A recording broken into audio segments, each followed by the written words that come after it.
নমস্কার বন্ধুরা, আপনারা শুনছেন অপ্রাপ্তি গল্প পাঠে। আমি সৈকত। তাহলে শুরু করা যাক আজকের গল্প অপ্রাপ্তি। আজ বৃহস্পতিবার।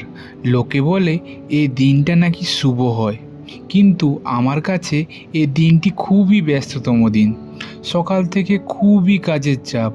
বিকেলে সব কাজ শেষ করে রওনা দিলাম বাড়ির উদ্দেশ্যে।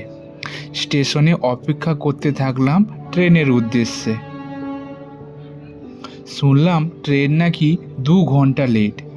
মাথায় তখন আগুন জ্বলছে। এদিকে তীব্র হাওয়া আর অন্যদিকে ক্লান্তি, সব মিলিয়ে খুবই খারাপ অবস্থা। অবশেষে ট্রেনটা এলো। একটা শান্তির নিঃশ্বাস ফেলে উঠে পড়লাম ট্রেনে। বসার সাথে সাথে চোখে ঘুম জড়িয়ে আসতে থাকলো। জানলার খোলা বাতাস, সব মিলিয়ে একটু স্বস্তি বোধ করছি। কখন যে চোখটা লেগে গেছে বুঝতেই পারিনি। চোখটা যখন খুললাম, ট্রেনটা একটা স্টেশনে দাঁড়িয়ে রয়েছে। একজন মহিলা তার মেয়েকে নিয়ে ট্রেনে উঠল। মহিলার পরনে ছিল হলুদ শাড়ি, মাথা ভর্তি সিঁদুর, হাতে শাঁখা পলা আর কপালে লাল টিক। কিন্তু আমার খুব চেনা চেনা লাগলো।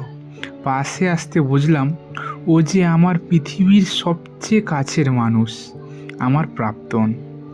ওর সিটটা পড়েছিল আমার পাশের সিটে। ওকে দেখে আমার চোখটা ছলছল করতে থাকে। মনে পড়তে থাকে পুরনো সব স্মৃতিগুলো। কলেজে যখন পড়ি তখনই ওর বিয়ে ঠিক হয়ে যায়। ওর বাবাকে শেষ পর্যন্ত বুঝিয়েও পারিনি। এই জন্য লোকে বলে সমবয়সী কাউকে মন দিতে নেই। আজ নিজেকে খুব অসহায় লাগছে। আজ আমার কাছে সব কিছুই আছে, শুধু তুমি নেই।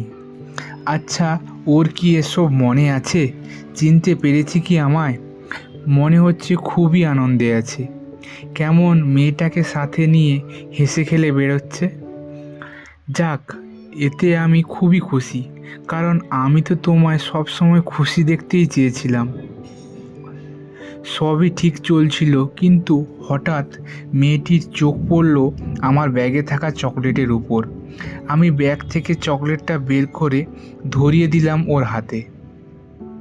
মেয়েটি খুব খুশি হলো। তার মা বোধহয় চটে গেছে।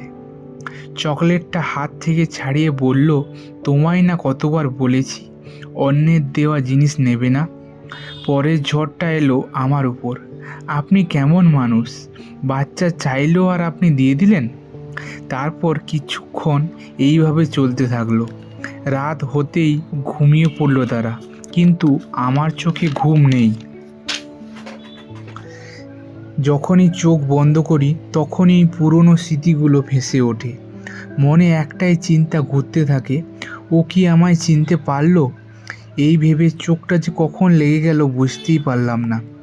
চোখটা যখন খুললাম দেখলাম সকাল হয়ে গেছে, কিন্তু ওরা কোথায়?